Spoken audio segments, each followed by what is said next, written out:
Hi everybody, it's your local leading edge realtor Andre here, and thank you for joining me on another great episode of Tenacious Buyer Tuesday. This week we're going to talk about contingencies, what they mean, what the different types are, and how you can maybe use them in your advantage as a home buyer. Well, let's first take a look. A contingency, quite simply put, is a future event or circumstance which is possible but not certain, right? And that's very, very important to you as the home buyer.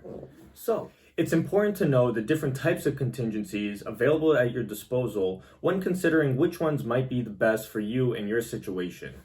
So let's take a look, shall we?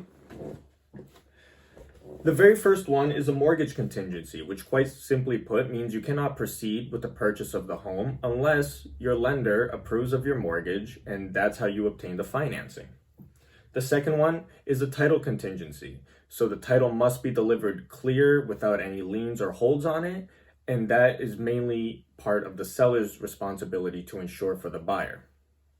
Then you have a home inspection contingency, which many buyers in today's market are starting to waive. However, I don't recommend it, and there are other ways that we can get around still getting a home inspection and getting your offer accepted.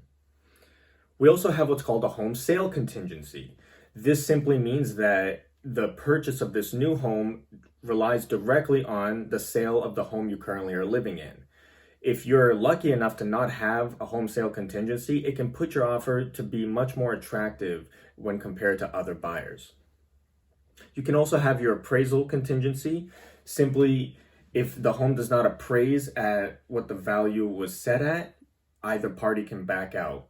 The seller doesn't have to accept anything lower than what was agreed upon, and the buyer doesn't have to come up with the extra money to make that selling price go if the appraisal was lower. So the final one is homeowner's insurance. And in the state of Massachusetts, in order to apply for a mortgage in the first place, you will need the homeowner's insurance. So that is a contingency that's implied with the mortgage.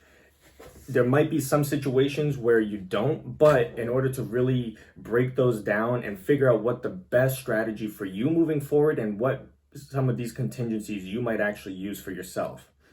As always, I'd be more than happy to share my thoughts with you and discuss these strategies, so please give me a call, and thank you for another great episode.